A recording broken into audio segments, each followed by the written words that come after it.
একজন ব্যক্তির ঘটনা পড়লাম। একজন ব্যক্তি প্রচণ্ড রকম আবেদ, প্রচুর ইবাদত করে। আপনারা জানেন ইবলিসও কিন্তু আবেদ ছিল, ইবলিস কিন্তু প্রচুর ইবাদত করেছে।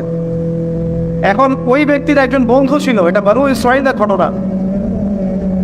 তো সেই বন্ধু পাপী ছিল, বিভিন্ন কবিরা গুনাহ করত।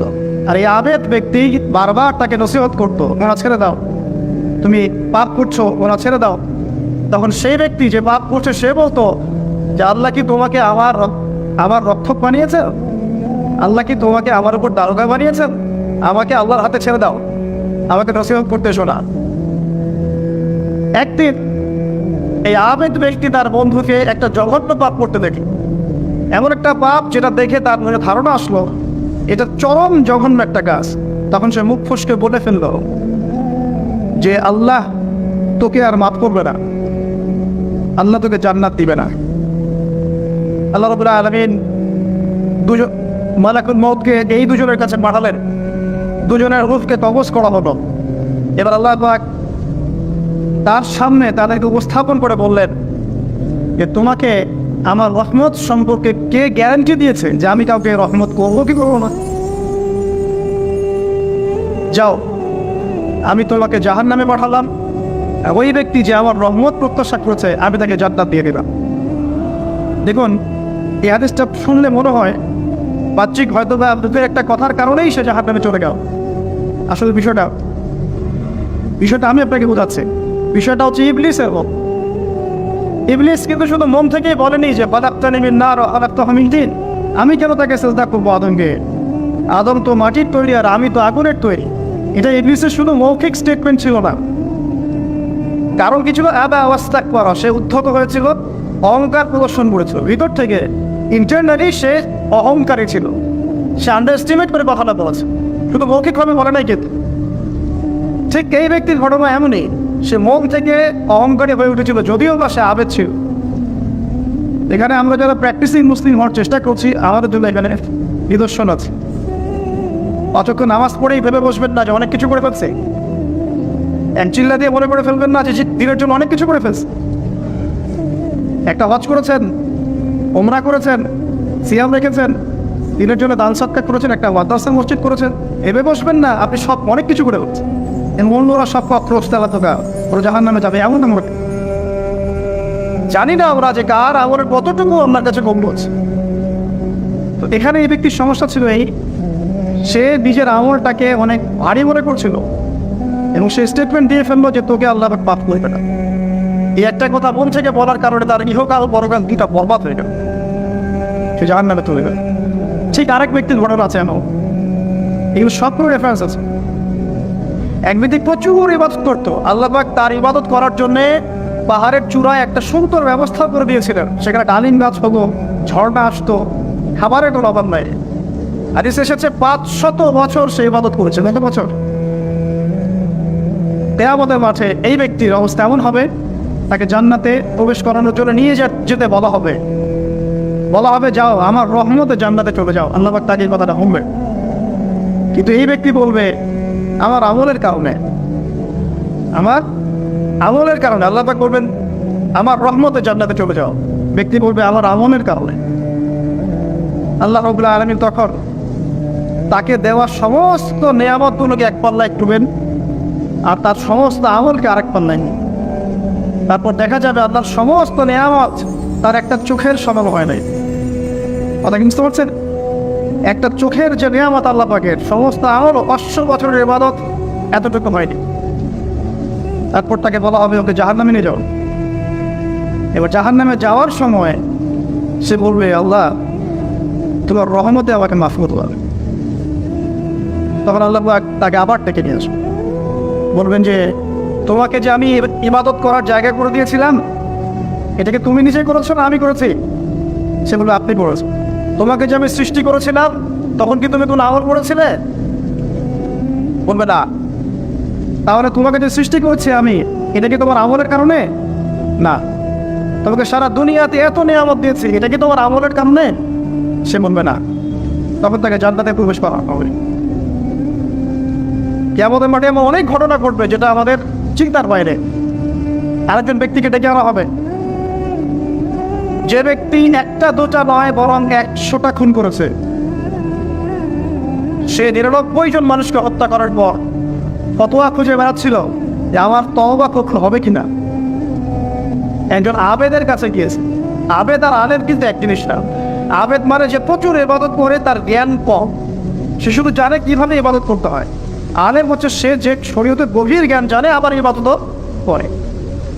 আবার যারা জ্ঞান আছে আমল নাই, সেও কিন্তু প্রকৃত আলেম না। প্রচুর জ্ঞান আছে কিন্তু জ্ঞান অনুযায়ী আমল করে না, সেও কিন্তু প্রকৃত আলেম নন। এবার আসেন, তো এই আবেদের কাছে গিয়ে সে বলছে আমার কি ক্ষমা হবে, আমি 99টা খুন করেছি। সে বলল তোমার আবার ক্ষমা, তোমার ক্ষমা নাই। তখন এই ব্যক্তি এই আবেদকে হত্যা করে 100টা খুন পূর্ণ করল, ওকেও সে মেরে ফেলছে। আমার ক্ষমাই হবে না, তো তোর বেঁচে তাকে কি দরকার, কিও বল। বর্তমান বিশ্বের উগ্র মাথার পলিটিশিয়ানদের মতো অবস্থা। আমার দেশের সমস্যা, তোর দেশ পারমাণবিক বোমের উড়াই দিল, মানে এরকম একটা অবস্থা। তো আল্লাহ রাব্বুল আলামিন এই ব্যক্তির মধ্যে একটা চেতনা তৈরি করবেন যে আমাকে তওবা করতে হবে। সে তখন সার্চ করতে লাগলো আরও কোনো আলেম আছে কিনা। এরপর অনেক দূরে একজন আলেমের সন্ধান পাওয়া গেল। সে সেখানে গেল, তাকে গিয়ে বললো আমার কি ক্ষমা হবে। সে আলেম তাকে বলবো হ্যাঁ তোমারও ক্ষমা হতে পারে, যাও তুমি ইস্তেগফার করো এবং এই এলাকা থেকে অন্য এলাকায় চলে যাও।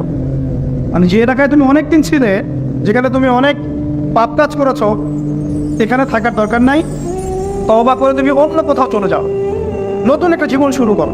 এখানে থাকতে হবে কি, তোমার স্মৃতিগুলো তোমাকে তাড়িয়ে বেড়াবে এবং মানুষ তোমাকে খারাপ নজরে দেখতেই থাকবে, তুমি তখন কষ্ট পাবে। এই জন্য তুমি চলে যাও। তো চলে যেতে যেতে সে রাস্তায় ইন্তেকাল করে। এবার তার রূহ নিবে কে, এই জন্য দুদল ফেরেশতা আসছেন, জান্নাতি এবং জাহান্নামী। তাদের মধ্যে বাক বিতরটা হচ্ছে কে রূহ নিয়ে যাবে। জাহান্নামের ফেরেশতারা বলছেন সে এতগুলো খুন করেছে, তার রূহটা আমরা নিই। আর জান্নাতি ফেরেশতারা বলছেন না, সে তওবা করতে এসেছিল, অতএব সে আল্লাহর অভিমুখী হয়েছে, তার রূহটা আমরা নিব। আল্লাহ পাক এখানে একটা কৌশল করলেন। আল্লাহ পাক ফেরেশতাদেরকে বললেন তোমরা রাস্তাটাকে পরিমাপ করে দেখো, যেদিকে যাচ্ছিল তার পরিমাপ বেশি নাকি যেখান থেকে এসেছে ওর পরিমাণ বেশি। আল্লাহ পাক জমিনকে আদেশ করলেন হে জমিন তুমি প্রশস্ত হয়ে যাও। এবার পরিমাপ করে দেখা গেল সে তওবার দিকে আসছিল, এর পরিমাণটা বেশি। একটা কাজে ওসিলা আল্লাহ পাক তাকে মাফ করবেন। মনে রাখবেন এটা মৌখিক বিষয় ছিল না, সে মন থেকে ভেতর থেকে কিন্তু সে আপনার প্রতি অনুগত হয়েছিল। এই মনের বিষয়টা আল্লাহ ছাড়া কেউ জানে না। আপনি দেখতে পারেন সমাজে অনেকে দাঁড়িয়ে টুপি পাগড়ি জুব্বা সব লাগিয়ে করছে, বিশ্বাস করেন তাদের মনটা এমনও হতে পারে যে জানোয়ারের চেয়েও হচ্ছে তেমন হতে পারে। আবার আপনি দেখবেন সমাজে এমন অনেক মানুষ ঘুরছে যারা হয়তো অনেক পাপে লিপ্ত মনে হচ্ছে, কিন্তু মনের মধ্যে সততা আছে। আর যার মনের মধ্যে সততা আছে আল্লাহ বা কোনো না কোনো দিন ইনশাআল্লাহ তাকে হেদায়েত দেবে। এটা আমরা আমাদের অভিজ্ঞতা থেকেও দেখেছি। এমন অনেক মানুষকে আমরা দেখেছি যে ড্রাগ অ্যাডিক্টেড ছিল, মিউজিক করেছে, হারাম সম্পর্কের মধ্যে ছিল, নামাজ ঠিক মতো পড়ে নাই, কিন্তু যখনই আল্লাহর কথা আলোচনা হতো দেখতাম সে খুবই শান্তভাবে মন থেকে কথা শুনছে। এই কথা শুনতে শুনতে শুনতে একদিন মাশাআল্লাহ এখন দেখবেন যে চিল্লা দিয়ে বেড়াচ্ছে বিভিন্ন মসজিদে। আল্লাহ হেদায়েত দিয়েছে, সব ছেড়ে দিয়েছে। এরকম মানুষের অভাব নাই কিন্তু সমাজে। তো এখানে আল্লাহ পাকের রহমত বা দয়ার একটা উজ্জ্বল দৃষ্টান্ত দেখতে পারবেন। ঠিক এরকম আরো একটা ঘটনা আছে বনু ইসরাঈলের।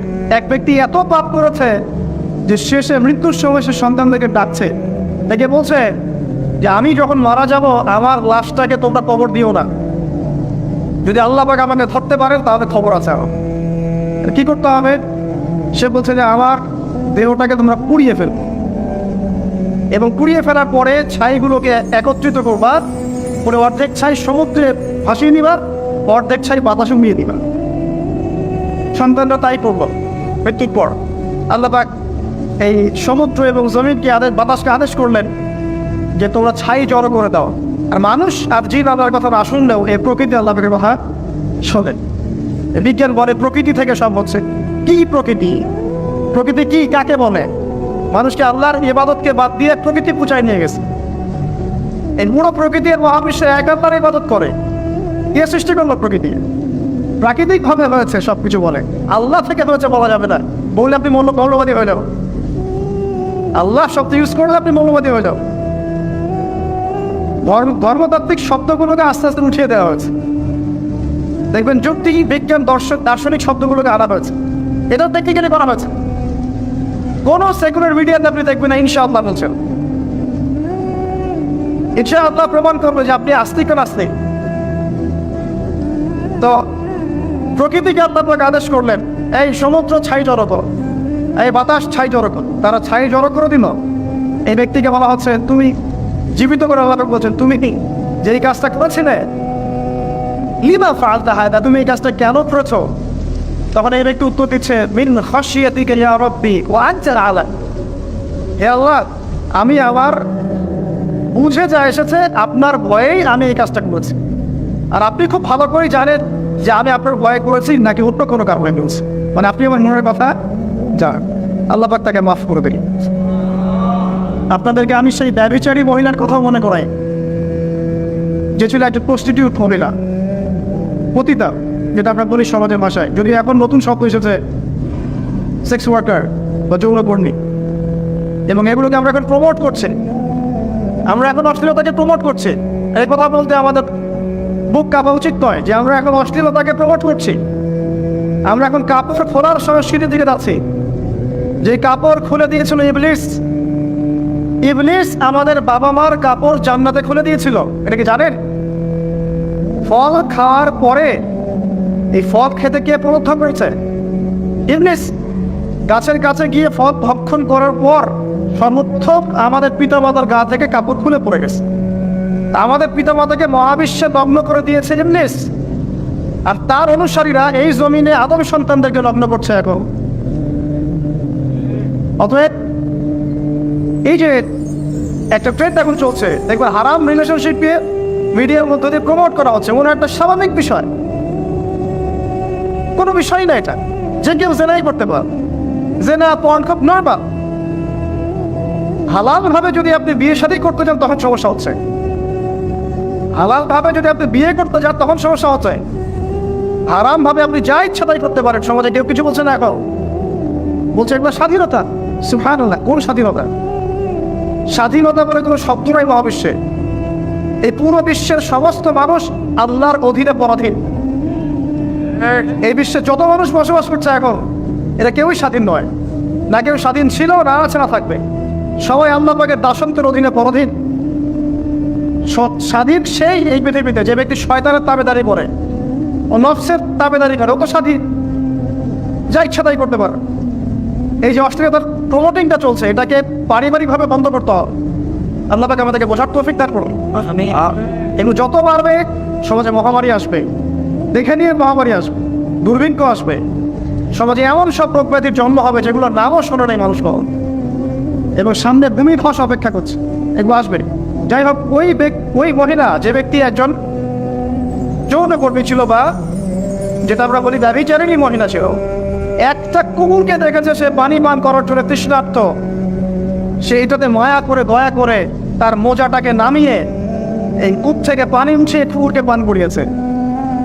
এই একটা কাজের বদৌলতে আল্লাহ রাব্বুল আলামিন এই ব্যভিচারী মহিলাকে মাফ করে জান্নাত দিয়ে দিয়েছে। হাদিসে এটাও এসেছে, নবী সাল্লাল্লাহু আলাইহি ওয়াসাল্লাম বলেছেন, ইরহামু মান ফিল আরদ, তোমরা সবাই জমিনবাসীর প্রতি রহম কর। জমিনে মুসলিমই থাকতে হলে তাদের প্রতি রহম করতে হবে এমন নয়, জমিনবাসী যারাই আছে সবার প্রতি রহম কর, জাতি, ধর্ম, বর্ণ নির্বিশেষে। এমনকি পশু পাখির প্রতিও দয়া কর। ইরহামু মান ফিল আরদ, জমিনে যারা আছে সবার প্রতি রহম কর। ইয়ারহামুকুম মান ফিস সামা, যিনি আসমানে আছেন তিনি তোমাদের প্রতি রহম করবেন ইনশাআল্লাহ।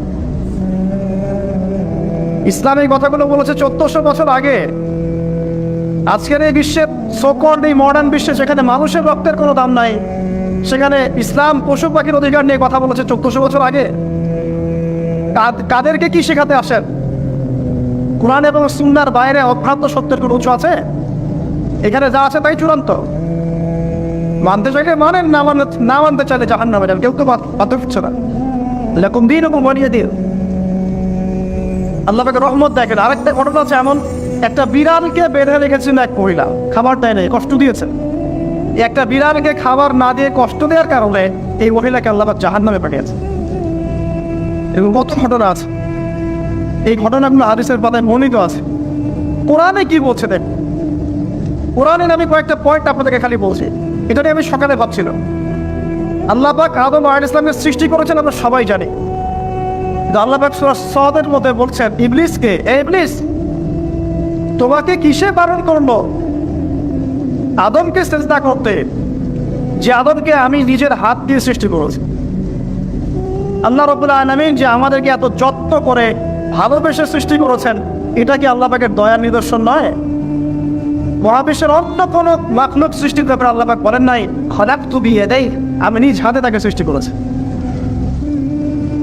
শুধু সৃষ্টি নয়, সৃষ্টি করার পর আল্লাহ পাক তাকে সমস্ত নাম শিক্ষা দিয়েছেন। এই যে জ্ঞান শিক্ষা দেওয়া, জ্ঞান এটা আল্লাহ পাকের সবচেয়ে বড় নিদর্শন গুলোর মতো। এবং আল্লাহ পাকের সবচেয়ে বড় দয়া আমার মত এটা, মানব জাতির উপরে আল্লাহ পাকের সবচেয়ে বড় দয়াটা হচ্ছে কি জানেন? আল্লাহ পাক আমাদেরকে জ্ঞান শিক্ষা দিয়েছেন, ওহী নাযিল করেছেন। এটা সব কিছুর ঊর্ধ্বে। কারণ আপনি তওবা করবেন, জ্ঞান লাগবে। নামাজ পড়বেন, জ্ঞান লাগবে। রোজা রাখবেন, জ্ঞান লাগবে। যাকাত দিবেন, ইলম লাগবে। আপনি দিনের যে কোনো আমল করেন, ইলম লাগবে। জান্নাত জাহান্নামের পথ খুঁজে পেতে হলে ইলম লাগবে। দেশ চালাবেন, ইলম লাগবে। অর্থনীতি চালাবেন, ইলম লাগবে। ইলম ছাড়া কিছু নাই, ইলমের উপরে কিচ্ছু নাই। এই ইলমটা আল্লাহ পাক কাকে শিক্ষা দিয়েছেন? আদম আলাইহিস সালামকে। আমরা তো শিখেছি সমাজ বিজ্ঞান বইগুলোতে যে আমাদের পূর্বপুরুষরা নাকি গুহায় থাকতো, আর গাছের ছালপাতা খেয়ে থাকতো, না লতা পাতা খেয়ে থাকতো, গাছের ছালপাতা খেয়ে থাক পোশাক করতো আর কি, বোগাস তারা মিথ্যা গো। আল্লাহ রাব্বুল আলামিন সূরা বাকারা এবং সূরা আরাফ পড়ে দেখেন, আল্লাহ পাক বলছেন যে আদম আলাইহিস সালামকে আল্লাহ পাক সমস্ত নাম জ্ঞান শিক্ষা দিয়েছেন। মহাবিশ্বের যে প্রয়োজনীয় জ্ঞানগুলো আছে সেগুলো আল্লাহ পাক আদমকে শিখিয়েছেন আলাইহিস সালাম।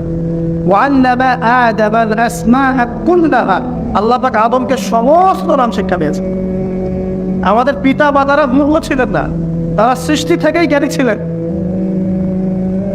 আদম আলাইহিস সালামের পারমাণবিক কম্পারের কোনো প্রয়োজন ছিল না, ছিল বানান নাই। আপনার মধ্যে এই জ্ঞানটা আসছে কিভাবে? বাই ডিএনএ আপনি জ্ঞান পাচ্ছেন, কারণ আমরা আদম সন্তান। অনেক জ্ঞান আমাদের ভিতরেই আছে, এগুলো চর্চার মধ্য দিয়ে, গবেষণার মধ্য দিয়ে প্রস্ফুটিত হয় মাত্র। জ্ঞান ভিতরে আছে আমাদের, আমাদের পিতাকে জ্ঞানী করে পাঠানো হয়েছে। এই জ্ঞান শিক্ষা দেওয়াটা হচ্ছে আল্লাহ পাকের সবচেয়ে বড় দয়ার মধ্যে একটা রহর করেছেন। শুধু তাই নয়, আদম আলাইহিস সালামকে এমন জ্ঞান শিক্ষা দিয়েছেন যে জ্ঞান ফেরেশতারা পর্যন্ত জানতো না। এটা কি দয়া নয়? এটা কি আদম সন্তানের প্রতি ভালোবাসা নয়? তারপরে সেজদা করিয়েছেন। মহাবিশ্বে অন্য কাউকে কি সেজদা করানো হয়েছে? কোরআনে কি এমন কোনো দলিল আছে যে আদম আলাইহিস সালাম ছাড়া অন্য কাউকে সব ফেরেশতারা সেজদা করেছেন? আছে? তাহলে এই যে সম্মান দেয় আল্লাহর পক্ষ থেকে, সম্মান কিসের ভিত্তিতে? সম্মান শারীরিক ক্ষমতার ভিত্তিতে? সম্মানটা কি কারণে? জ্ঞানের কারণ, ইলমের কারণে, জ্ঞানের কারণে সম্মান। এই সম্মান দেওয়াটা কি আল্লাহ পাকের রহমত এবং দয়ার নিদর্শন নয়? অতএব সম্মান পেতে হলে, আল্লাহ রহমত পেতে হলে সেই জ্ঞানের চর্চায় আবার ফিরে আসতে হবে। আপনি যদি আজও সেই ওহির জ্ঞানের চর্চা করেন, আল্লাহ পাক এই পৃথিবীবাসীর বুকের মধ্যে আপনার জন্য সম্মান পয়দা করে দেবে ইনশাআল্লাহ। দেখে ওই সেই জ্ঞানে যদি আপনি এখনো চর্চা করেন, আজও আপনি সম্মানিত হবেন ইনশাআল্লাহ। ব্যক্তির চর্চা করলে ব্যক্তি সম্মানিত হবে, একটা পরিবার চর্চা করলে ওই পরিবার সম্মানিত হবে, একটা সমাজ যদি চর্চা করে সেই ওহির জ্ঞান, ওই সমাজ সম্মানিত হবে। একটা দেশে যদি আপনি ওই ওহিভিত্তিক জ্ঞান ছড়িয়ে দেন, পুরো দেশকে আল্লাহ পাক সম্মানিত করবে ইনশাআল্লাহ, পুরো জাতিকে সম্মানিত করবে ইনশাআল্লাহ। আবার সামনে যান, এই যে আদম এবং হাওয়া আলাইহিস সালাম গাছের কাছে চলে গেলেন, ফল খেয়ে ফেললেন, কারণ আমরা আদম সন্তান, ভুল করি। আল্লাহ পাক সাথে সাথেই বহিষ্কার করে দিয়েছেন না, আল্লাহ পাক তওবা করার জন্য কালিমা শিখিয়ে দিয়েছেন। সুবহান, তাদের কালিমা জানা ছিল না। আল্লাহ পাক বলছেন ফাতালাক্কা আদম মিন রাব্বিহি কালিমাত, আল্লাহ পাকের কাছ থেকে আদম আলাইহিস সালাম কিছু বাক্য শিখে নিলেন, যেই বাক্য দিয়ে ফাতাবা আলাইহি, সে আল্লাহর কাছে তওবা করল। কোন সেই বাক্য? সূরা আরাফে আছে, রব্বানা যালামনা আনফুসানা ওয়া ইন লাম তাগফির লানা ওয়া তারহামনা লানাকুনান্না মিনাল খাসিরিন। এই দোয়া কে শিখিয়ে দিয়েছে? আল্লাহ। এই তওবার বাক্য যে শিখিয়ে দেয়, এটা কি দয়ার পরিচয় নয়? আমরা আল্লাহর কাছে ফিরে যাব, তওবা করবো, ইস্তেগফার করবো, এই জ্ঞানটা শিখিয়ে দেয়া কি আল্লাহ পাকের দয়ার পরিচয় নয়? না আমরা কিভাবে ক্ষমা চাইতাম? কিভাবে ক্ষমা চাইলে আল্লাহ পাক সমস্ত গুনাহ মাফ করবেন, এই পদ্ধতিগুলো বলে দেয় কি আল্লাহ পাকের দয়ার পরিচয় নয়? তারপর সামনে যান, পৃথিবীতে নামিয়ে দিয়ে আল্লাহ পাক খাদ্য হয়ে যাননি। আল্লাহ রাব্বুল আলামিন আসমান থেকে হেদায়েতের গ্রন্থ পাঠিয়েছেন, বলেছেন এই গ্রন্থের মধ্যে যা আছে মেনে চললে তোমরা আবার জান্নাতে ফিরে আসবে ইনশাআল্লাহ। আল্লাহ পাক আদম এবং হাওয়া আলাইহিস সালাম এবং আদম সন্তান সবাইকেই সৃষ্টি করেছেন, উদ্দেশ্য হচ্ছে আল্লাহ পাক আমাদেরকে জান্নাত দিতে চান। আল্লাহ পাক চান যে আমরা যেন জান্নাতে যাই। যদি আমরা জান্নাতে যেতে না পারি পরকালে, একটা কারণে যেতে পারবো, অনলি একটা কারণ, সেটা হলো আমাদের নিজের দোষে। একটা কারণ, যারা জাহান্নামে যাবে মানুষ এবং জিনদের মধ্যে, নিঃসন্দেহে মহাবিশ্বে তারা ছাড়া জাহান্নামে যাওয়ার উপযুক্ত কেউ ছিল না। ও জাহান্নামে যেমন উপযুক্ত ছিল বলেই আল্লাহ তাকে জাহান্নামে পাঠাবেন। আর যারাই জান্নাতে যাবে প্রত্যেকেই শুধু আমলের বদৌলতে যাবে না, বরং আল্লাহ পাকের রহমতেই যাবে। কেউই তার আমল দিয়ে জান্নাতে যেতে পারবে না। নবী সাল্লাল্লাহু আলাইহি ওয়াসাল্লাম এমন ভাষণ বলছেন, ইল্লা আনা, আমিও না, ইল্লা বিরহমাতিল্লাহ, আমিও নয়, তবে আল্লাহ পাকের দয়া আমাকে ঘিরে ধরবে। আল্লাহ পাকের রহমত যাদের উপরে বর্ষিত হবে তারাই জান্নাতে যাবে ইনশাআল্লাহ। কে আমল দিয়ে যেতে পারবে।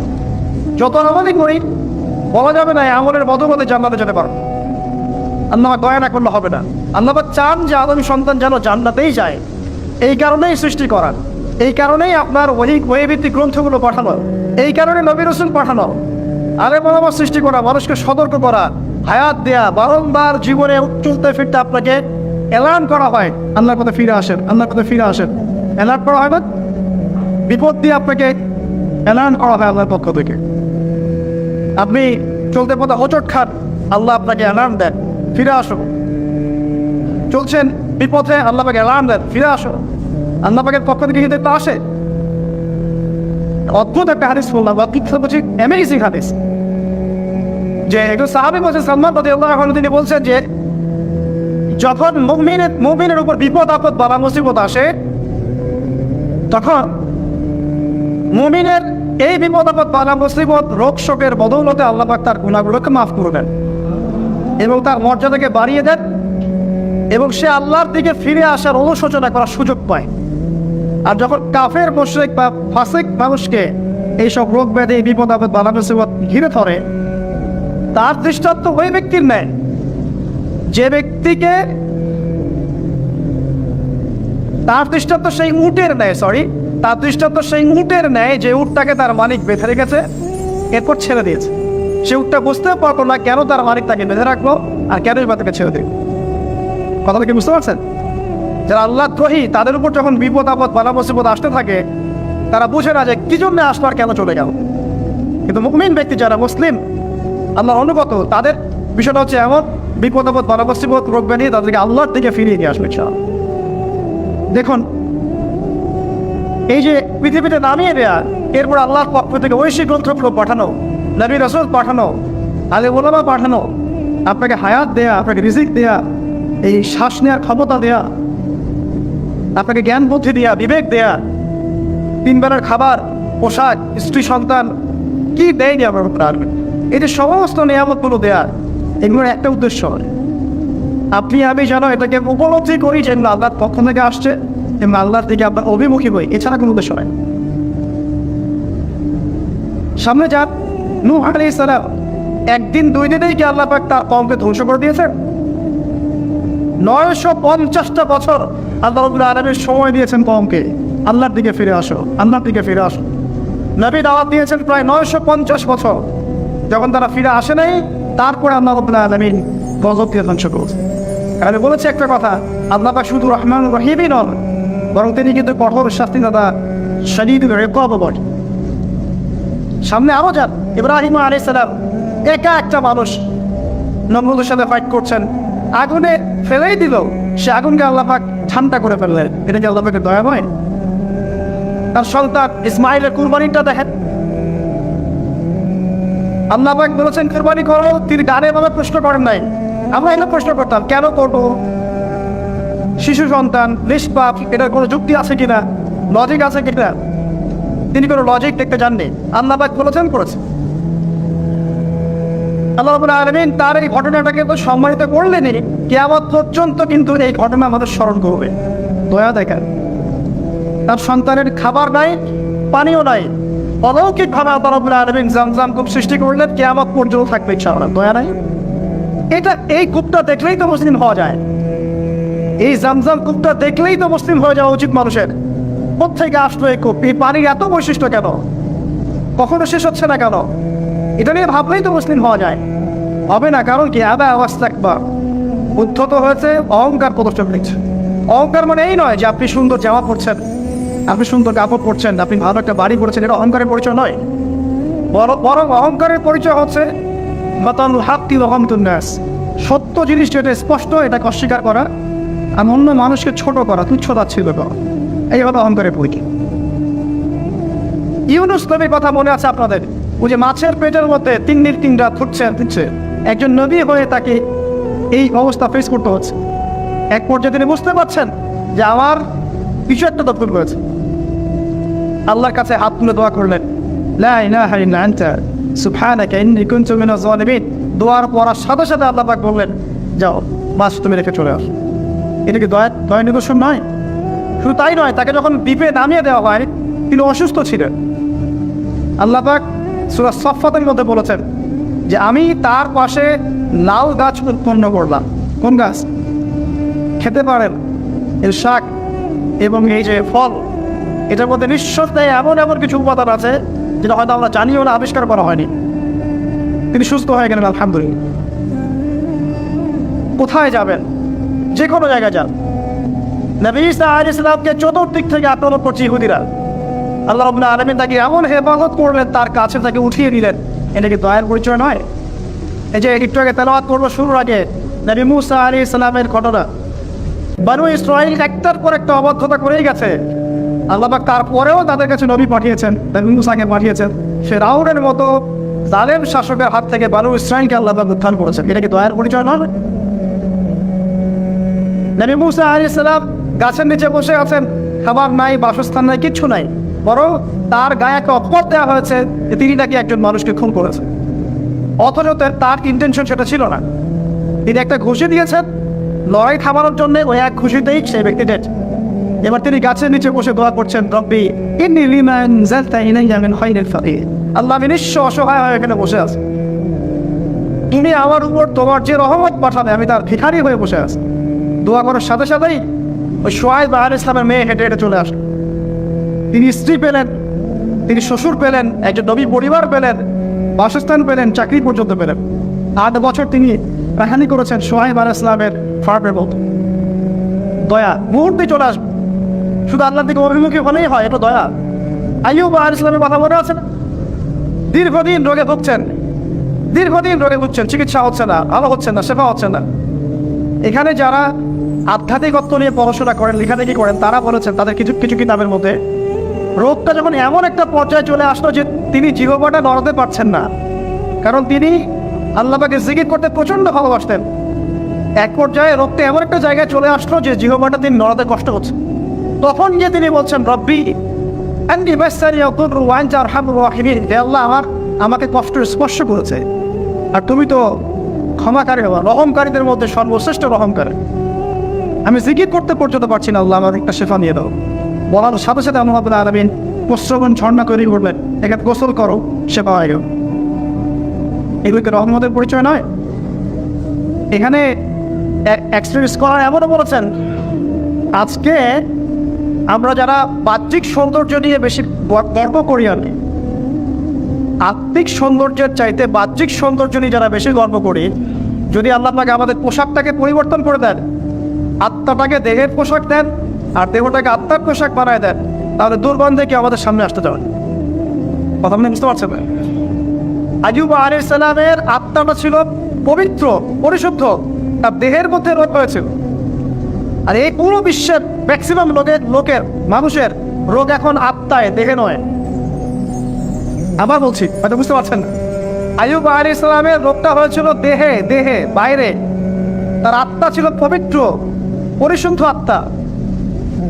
দেহের রোগের একটা পর্যায়ে যখন জিহ্বাটায় ইফেক্ট হবে, তখন জিকির করতে তার কষ্ট হচ্ছে, তখন তিনি দোয়া করছেন, আল্লাহ আমার এই রোগটাকে সেবা দিয়ে দাও। আর এখনকার পুরো জেনারেশন এই সভ্যতার রোগ হচ্ছে ভিতরে ভিতরে আত্মায়। দেহের রোগের চাইতে তার আত্মার রোগটা বেশি। এখন এই আত্মাটাকে যদি দেহ বানিয়ে দেওয়া হয় আর দেহটাকে আত্মার পোশাক পরিয়ে দেওয়া হয়, দুর্গম থেকে কেউ সামনে আসতে চাবে না। তাই আইয়ুব আলাইহিস সালামের সেই দোয়া এখন আমাদের বেশি করা উচিত। রব্বি আন্নী মাসানিয়া দুররু ওয়া আনতা আরহামুর রাহিমিন। আল্লাহ, আমাদের আত্মায় রোগ এসেছে, এটাকে তুমি সেবা দাও। দেহের রোগ লেস ইম্পর্টেন্ট, আত্মার রোগটা বেশি ইম্পর্টেন্ট। এরকম নিদর্শন কোরআনের পাতায় পাতায় ছড়িয়ে আছে। আসহাবুল কাহাফ, পুরো সমাজ ওদেরকে মেনে নিচ্ছে না, গুহায় চলে গেলেন। ঠিক বানিয়ে দিলেন আল্লাহ পাক 309 বছর। কত বছর? 309 বছর একটা দোয়ার বদৌলতে। তারা বলেছিল রব্বানা আতিনা মিন লাদুনকা রাহমা ওয়া হাইয়্ লানা মিন আমরিনা রাশাদা। আল্লাহ পাক শুধু ঘুম পাড়িয়ে রাখলেন না, তাদের মধ্য দিয়ে আল্লাহ পাক পুরো একটা সভ্যতাকে হেদায়েত করে দিলেন। যে সভ্যতা বিশ্বাস করতো না যে পরকাল বলে কিছু আছে। দাকিয়ানুস বাদশার সেই জুলুম থেকে আল্লাহ পাক এই 10 জন বা 9 জন যুবককে বাঁচালেন, ওদেরকে কিয়ামত পর্যন্ত কোরআনের পাতায় স্থান দিলেন, নিদর্শন বানালেন এবং তাদের মধ্য দিয়ে একটা পুরো সভ্যতাকে হেদায়েত দিলেন। যেখানে যাবেন এই নিদর্শন। আর কার কথা বলবো? যুলকারনাইন, মনে আছে? কোন সূরা আছে যুলকারনাইনের কথা? সূরা কাহফ। আল্লাহ পাক তাকে এমন রহমত করেছিলেন যে মাশরিক মাগরিব মানে পূর্ব পশ্চিম পর্যন্ত তাকে রাজত্ব দিয়ে দিয়েছে। আজকে তো আমরা সামান্য একটু ক্ষমতা পেলেই আমাদের কেউ চেনে না, গায়ে হাতি দেওয়া যায়। ঠিক আছে, মানে তখন সে নিজেকে মনে করে যে সে পৃথিবীর সবকিছু, বাকি মানুষের মানুষটা ক্ষণস্থায়ী সামান্য একটু ক্ষমতা দিয়ে দেখবেন আমাদের অবস্থা খারাপ। প্রত্যেকে ধর্মতাত্ত্বিক ক্ষেত্রেও যদি কাউকে আপনি ক্ষমতা দেওয়ার আলেম মনে করেন, দেখবেন অহংকারে বাঁচতেছে। কারো একটু পপুলারিটি হয়ে গেছে, দেখবেন অহংকারে বাঁচতেছে। আইওয়াস শোডাউনের জামানত এটা, যে যত করে মানুষকে দেখাতে পারলে বাঁচে। কাজ হবে 5%, 95% হচ্ছে আইওয়াস।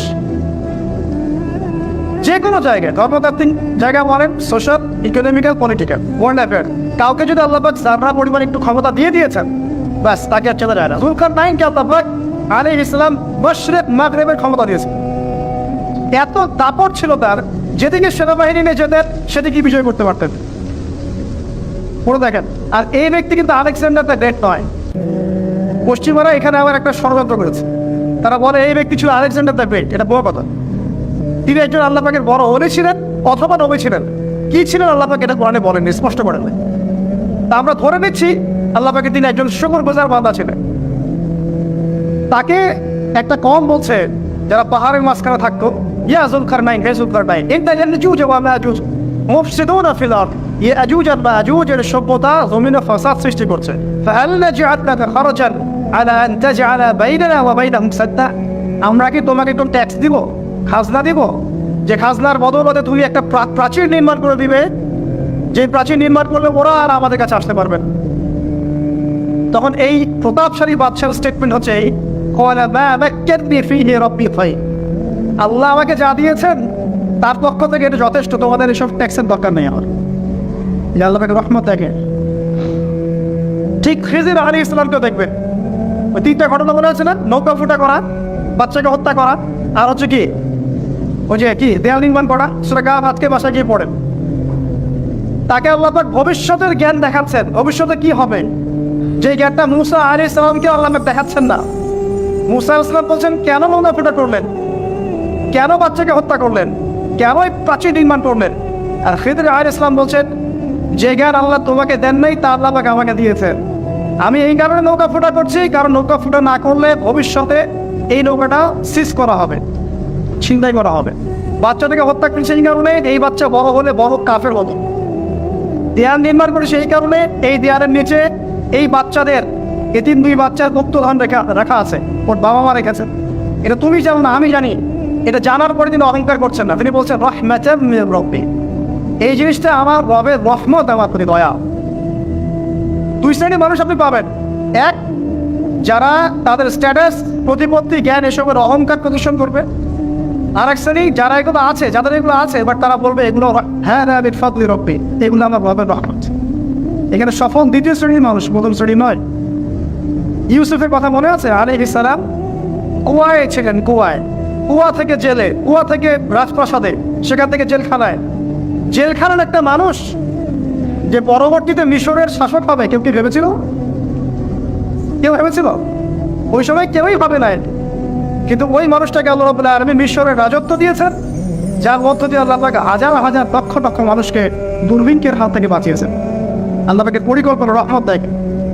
প্রত্যেক আম্বিয়া কেরামের জীবনী পড়ে দেখেন, এরকম রহমতের অসংখ্য নিদর্শন কোরআনে হাদিসে আছে। এখন শেষ করার আগে বলতে থাকে অনেক সময় চলে যাবে, নামাজের সময় চলে যাবে, আমরা শেষ করছি।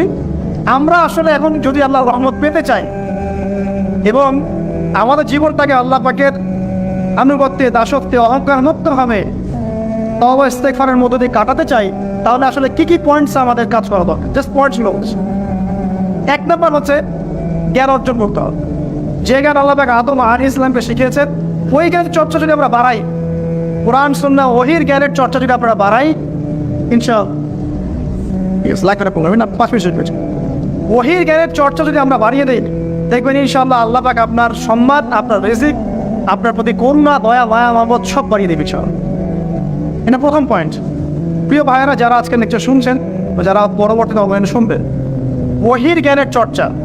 আমি বলছি না আপনি ডাক্তার হবেন না, ইঞ্জিনিয়ার হবেন না, জেনারেল লাইনে পড়বেন, এই কথা আমি বলতে যাবো না, কারণ আমি জানি, আর কেউ বলুক না বলুক, অ্যাটলিস্ট আমি জানি এই ওয়ার্ল্ডকে ডিল করতে হলে বর্তমান এইসব আধুনিক জ্ঞানের কোনো বিকল্প নাই। কিন্তু এই জ্ঞানটার সাথে কোরআন সুন্নাহর জ্ঞান থাকতেই হবে। যেমন এই দুইটা জ্ঞান একত্রিত হবে, ইনশাল্লাহ এই জাতিকে ঠেকানোর উপর থাকবে ইনশাআল্লাহ। এই সহজ সরল কথাটা আমরা বোঝাতে ব্যর্থ হচ্ছি, অথবা কিছু মানুষ ইন্টেনশনালি এটাকে ঘুরিয়ে ফিরে উল্টা ব্যাখ্যা করছে। আর হ্যাঁ, এটা স্বীকার করছি, কিছু মানুষ আছে, কিছু ব্যাকডেটেড থিঙ্কিংস আছে আমাদের মধ্যে, যে আমরা আধুনিক শিক্ষাটাকে অনেক সময় গুরুত্ব দিচ্ছি না। এটা ঠিক নয়, এটা আমার ব্যবস্থা। পরিবেশ বজায় রেখে, ইসলামিক পরিবেশ বজায় রেখে আধুনিক শিক্ষায় শিক্ষিত হতে কোনো সমস্যা আছে? আর আধুনিকের শিক্ষা কোনো অনইসলামিক শিক্ষা নয়। আপনি যে কোনো এডুকেশনের বেসে যান, ম্যাথামেটিক্সে যাবেন, অ্যালজেব্রায় যাবেন, আপনি কেমিস্ট্রিতে যাবেন, ফিজিক্সে যাবেন, বায়োকেমিস্ট্রি যাবেন, জ্যোতির্বিজ্ঞানে যাবেন, মেডিকেল সায়েন্স, প্রত্যেকটাতে দেখেন মুসলিমদেরকে খুঁজে পাবেন না। প্রত্যেকটা গোড়াপত্তন কি আপনি দেখবেন মুসলিমদের হাতেই হয়েছে। আব্বাসীয় খেলাফত যখন ছিল, তখন এই বাগদাদ ছিল জ্ঞানের রাজধানী। ওইরকম লাইব্রেরি কি বিশ্বে কখনো হয়েছে? এখন আমরা মনে করছি জ্ঞানের লাইব্রেরি মনে হয়, জ্ঞানের রাজধানী মনে হয় ব্রিটেন, হার্ভার্ড, কেমব্রিজ, অক্সফোর্ড। এটা কবে এসেছে ইতিহাসে? ইতিহাস কি 100 বছরে? হাজার হাজার বছর চলে গেছে। হিস্ট্রি পড়ে। এখানে আমার কথা হচ্ছে একদম ক্লিয়ার, নিট অ্যান্ড ক্লিয়ার, যে আমাদেরকে উভয় দিকের জ্ঞানে অর্জন করতে হবে, বোধ কোরআন সুন্নাহ এবং আধুনিক জ্ঞান। এই দুইটা জ্ঞান যখন আপনি একত্রিত করবেন, ইনশাআল্লাহ দেখবেন আল্লাহ চায় তো কোরআন এবং সুন্নাহকে হাতে নিয়ে এই বিশ্বের চ্যালেঞ্জগুলোকে ফেস করা যাবে ইনশাআল্লাহ। আল্লাহ পাক তৌফিক দান করবে। প্রথম যেটা বিষয়, আল্লাহ পাকের রহমত পেতে হলে আল্লাহর ওহীভিত্তিক জ্ঞানের চর্চা বাড়াতে হবে। এই জ্ঞানের চর্চা বাড়ালে ব্যক্তি, পরিবার, সমাজ, রাষ্ট্র সবাইকে আল্লাহ পাক সম্মানিত করবে ইনশাআল্লাহ। আল্লাহ পাক রহম করবেন, ক্ষমা করবেন, ইনশাআল্লাহ দুনিয়াতেও সফল করবেন, পরকালেও জান্নাত দেন ইনশাআল্লাহ। আর আমরা তো দেখলাম আল্লাহ পাকে জান্নাত দেওয়ার জন্য একটা ঘটনা যথেষ্ট। একটা কুকুরকে পানি পান করিয়েছে, একবার খালি বলেছে আল্লাহ তোমার ভয়ে কাজ করেছে, বাস। আবার জাহান্নামে যাওয়ার জন্য একটা ঘটনা এনাফ, খালি বলেছে যে আল্লাহ তোকে মাফ করবে না, বাস জাহান্নামে। আল্লাহ পাক জানেন এন্ড অফ দ্য ডে কে জান্নাতে যাবে আর কে জাহান্নামে যাবে। অহংকারের কোনো সুযোগই নেই। এক মিনিট একটা কথা বলতে চাই, যে এখন অনেক মুসলিমদের মধ্যে একটা ট্রেন্ড চলে আসছে, একটু ইসলাম প্র্যাকটিস করলেই অন্যকে আন্ডার এস্টিমেট করা শুরু করবেন। এখন তো অনলাইনের যুগ, আর এখন তো কাজ করতে কোনো শ্রম লাগে না, খালি ঘরে বসে শুয়ে দুটো লাইন লিখলেই কাজ শেষ। ঘরে বসে শুয়ে ফেসবুকে দুটো লাইন লিখলেই কাজ শেষ। কনস্ট্রাকটিভ কাজের তো কোনো খোঁজ খবরই নাই। এগুলো সহজ, এই কারণে দেখা যায় বর্তমান যুগে সমালোচনা, বিপদ, আন্ডার এস্টিমেট করা, এগুলো সংস্কৃতি বেড়ে গেছে। এগুলোর মধ্য দিয়ে আমরা দিন পালন করার পরেও ক্ষতির মধ্যে আছে। এমন হতে পারে যে ব্যক্তি বা যে দল বা যে রাজনৈতিক দল বা যে ধর্মীয় দল যার বিরুদ্ধে আমি নিজের কলমগুলো ঘোরাচ্ছি, হতে পারে তার মধ্যে এমন মানুষ আছে যে আমার আগে জান্নাতে চলে যাবে, হতেই পারে। আর আমি যে নিজেকে এত বড় করে ফখর করছি, কে জানে এন্ড অফ দ্য ডে আমি জান্নাতে যাবো কি যাবো না, কোনো গ্যারান্টি আছে? কোনো গ্যারান্টি নাই। সো এখন আমরা যারা ইসলাম প্র্যাকটিস করছি, আমাদের সতর্ক হওয়া উচিত। নিজের পরকালের ফিকিরটা করুন, আল্লাহ পাক বোঝার তৌফিক দান করুন, আমিন। 2 নম্বর যেটা বলবো, যে রাসূলুল্লাহ সাল্লাল্লাহু আলাইহি ওয়াসাল্লামের রেখে যাওয়া যে আদর্শ এবং সুন্নত, এর চর্চা যারা বানিয়ে দিবে আল্লাহ পাক রহম করবে ইনশাআল্লাহ। সূরা আলী ইমরানের 31 নম্বর আয়াত পড়ে দেখেন, আল্লাহ পাক নিজেই বলছেন, কুল ইন কুনতুম তুহিব্বুনাল্লাহ ফাত্তাবিউনি। হে নবী বলে দিন, তোমরা যদি আল্লাহর রহমত আর ভালোবাসা পেতে চাও তাহলে আমাকে অনুসরণ পাওয়া, যে বা যারাই নবী সাল্লাল্লাহু আলাইহি ওয়াসাল্লামকে অনুসরণ করবে আল্লাহ তাদের দয়া করবে। শুধু দয়াই না, ইয়াগফির লাকুম যুনুবাকুম, তোমাদের সমস্ত গুনাহ আমি মাফ করে দেব। আল্লাহু গফুরুর রহিম। সুন্নতের চর্চা বাড়িয়ে দেয়। শুধু তাই নয়, কেউ যদি নবী সাল্লাল্লাহু আলাইহি ওয়াসাল্লামের উপরে বেশি বেশি দরুদ শরীফ পড়ে, আল্লাহুম্মা সাল্লি আলা মুহাম্মাদ ওয়া সাল্লিম পড়তেই থাকে, দরুদ ইব্রাহিম বা সংক্ষিপ্ত দরুদগুলো, আল্লাহ পাক একবার দরুদ পড়লে 10 বার রহম করবে। যেই নবীর আদর্শ মেনে চললে আল্লাহ পাক ভালোবাসবেন, সেই নবীর নাম উচ্চারিত হলে দরুদ পড়লেও আল্লাহ পাক রহম করবে। চার, সৃষ্টির সেবা করতে রহম পাওয়া যাও। আল্লাহ পাক বলছেন তোমরা সৃষ্টির সেবা করো, মানবতার সেবা করো, জমিনবাসী যারা আছে ওদের প্রতি রহম করো, আল্লাহ তোমাদের প্রতি রহম করবে। 5, রহমত পেতে হলে আল্লাহর জিকির বাড়িয়ে দিতে হবে। আল্লাহর জিকির মানে সকাল সন্ধ্যা আল্লাহ পাকে যত জিকির আজকার আছে এগুলো ছাড়া যাবে না। চলতে ফিরতে অলওয়েজ আল্লাহকে ডাকতে হবে, সুবহানাল্লাহ, আলহামদুলিল্লাহ, ওয়া লা ইলাহা ইল্লাল্লাহ, আল্লাহু আকবার, লা হাওলা ওয়া লা কুওয়াতা ইল্লা বিল্লাহ। যে কাজ আপনি করছেন ওই কাজের মধ্যেই জিকির বাড়াতে হবে। যে যত বেশি আল্লাহ পাকে জিকির করবে তার কলব তত চিন্তা থাকবে। যার কলব চিন্তা থাকবে, যার কলবের মধ্যে নূর থাকবে, আল্লাহ পাকের নূর তার কলবে আসবে ইনশাআল্লাহ। 6, বেশি বেশি কোরআন তেলাওয়াত বাড়িয়ে দিতে হবে। কোরআন তেলাওয়াত যারা বাড়িয়ে দিবে এই কোরআনের বদৌলতে আল্লাহ পাক তার প্রতি রহম করবে ইনশাআল্লাহ। আরো বলবো 7 নাম্বার, যে সালাত এর কোনো বিকল্প নাই। নবী সাল্লাল্লাহু আলাইহি ওয়াসাল্লাম ইন্তেকালের আগ মুহূর্তে বলে যাচ্ছেন আসসালাত ওয়াসসালাত ওয়া মা মালাকাত আইমানুকুম, নামাজের যত্ন নিও আর তোমাদের অধীনস্থ যারা আছে ওদের ব্যাপারে খেয়াল রেখো। নামাজ নাই ইসলাম নাই, নামাজ আছে তো ইসলাম আছে। নামাজের তাবেদারি যারা করবে, 5 ওয়াক্ত নামাজ ঠিকঠাক মতো করবে, ইনশাআল্লাহ অবশ্যই আল্লাহ পাক তাদের ভিতরে রহম করবে ইনশাআল্লাহ। আরো বলতে চাই তাহাজ্জুদের কথা। যারা একটু তাহাজ্জুদের নামাজে অভ্যস্ত হতে পারবেন ওই সময়টা আল্লাহ পাকের রহমত নেমে আসে, বর্ষিত হয়। যারা তাহাজ্জুদের সালাতে অভ্যস্ত হবে আল্লাহ পাক তাদের ভিতরে রহম করবে ইনশাআল্লাহ। 9 বলতে চাই দ্বীনি মেহনত বাড়িয়ে দেওয়ার। যাদের ফিকির দিনকে নিয়ে কিভাবে আমি দিন পালন করব, কিভাবে দিনের প্রচার করব, দিনের জ্ঞান অর্জন করব, এর প্রসার ঘটাবো, দিনটাকে মানুষের কাছে পৌঁছে দেবো, এই ফিকির যাদেরকে তাড়িয়ে বেড়ায় ইনশাআল্লাহ আল্লাহ পাক ওদেরকে এই জমিনে রহমত করবে ইনশাআল্লাহ। আল্লাহ আমাদের দাওয়াতি কাজ বাড়িয়ে দেন, দিনের ফিকির বাড়িয়ে দেন, ইনশাআল্লাহ তাআলা আল্লাহ পাকের রহমত পাওয়া যাবে। আরেকটা কথা আছে 10-এ গিয়ে বলবো, পিতামাতার খেদমতের কথা। পিতামাতার খেদমত এমন একটা জিনিস যেটা করলে পরে আল্লাহ রহমত নেমে আসে। একজন ব্যক্তি কবিরা গুনাহ করেছে, নবীর কাছে গিয়ে বলছে আমার ক্ষমার কি কোনো রাস্তা আছে? নবী সাল্লাল্লাহু আলাইহি ওয়াসাল্লাম বলছেন তোমার মা কি বাসায় আছে, জীবিত আছে? হ্যাঁ জীবিত আছে, বাসায় যাও, তুমি মায়ের খেদমত করো, তোমার সমস্ত গুনাহ হবে যাবে। আপনার ওয়াইস কারিনীর নাম শুনেছেন না? তাকে এত বড় মর্যাদা দেওয়া হবে কিয়ামতের মাঠে। এর পিছনে কারণ কি জানেন? সেই ব্যক্তি মাশাআল্লাহ তার মায়ের খেদমত করবে। 3 বার বলেছেন নবী সাল্লাল্লাহু আলাইহি ওয়াসাল্লাম আমাদের সবচেয়ে সেরা এবং ভালো ব্যবহার পাওয়ার অধিকার হচ্ছে মায়ের, তারপরে মায়ের, তারপরে বাবার। পিতামাতার খেদমত করলে আল্লাহর রহমত নেমে আসে। আর একজন ব্যক্তি বলছিল আমার বাসায় তো মাও নাই, আমি কি করব? তখন নবীজি বলছেন তোমার কি খালা আছে? খালা বেঁচে আছেন? খালা বেঁচে আছে, খালার খেদমত করো। এখনকার এই বিশ্বে দেখেন সম্পর্কগুলো কিন্তু ভেঙে যাচ্ছে। পিতা মাতা, ভাই এবং আত্মীয় স্বজন, প্রতিবেশীর তো খবরই নেই। আমি তো জানি না আমার পাশের ফ্ল্যাটে কে থাকে। হ্যাঁ, অবস্থা এমন।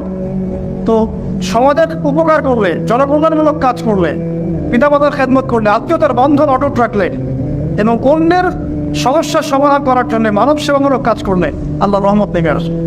আজকে আমি 10টা বলেছি, ছাড়া আর অনেক কাজ আছে যেগুলো নিয়মিত করতে থাকলে আল্লাহ রাব্বুল আলামিনের রহমত নেমে আসে। মোটা দাগে জ্ঞান অর্জন, মোটা দাগে নবী সাল্লাল্লাহু আলাইহি ওয়াসাল্লামের সুন্নাহ অনুসরণ, আল্লাহর ওহীর জ্ঞানের প্রচার প্রসার ঘটানো, দিনকে নিয়ে ভাবা, দিনের ফিকির করা, কোরআন তেলাওয়াত বাড়ানো, জিকির বাড়ানো, বেশি বেশি ইস্তেগফার করা, তওবা করা, বেশি বেশি ইস্তেগফার করা, আল্লাহর কাছে দোয়া করা, নামাজ তাহাজ্জুদ বাড়িয়ে দেওয়া, আত্মীয়তার সম্পর্কগুলো বজায় রাখা, ঠিক আছে, আল্লাহ পাকের জমিনে দিনের প্রচার প্রসারের চেষ্টা করা, এবং সর্বোপরি ঈমান, ইসলাম এবং তাকওয়া বজায় রেখে যারা চলবে ইনশাআল্লাহ আল্লাহ পাক এই দুনিয়াতেও তাদের প্রতি রহম করবেন ইনশাআল্লাহ, পরকালেও তাদের প্রতি রহম করবেন ইনশাআল্লাহ। সর্বশেষ একটা হাদিস বলে শেষ করছি। রাসূলুল্লাহ সাল্লাল্লাহু আলাইহি ওয়াসাল্লাম বলেছেন আল্লাহ রাব্বুল আলামিন যখন এই পুরো মহাবিশ্ব সৃষ্টি করেছেন তার রহমতটাকে তিনি 100 ভাগে ভাগ করেছেন। কত ভাগে? 100 ভাগে। তার অনলি একটা ভাগ, মাত্র একটা ভাগ আল্লাহ রাব্বুল আলামিন পুরো মহাবিশ্ব ছড়িয়ে দিয়েছেন, এক ভাগ।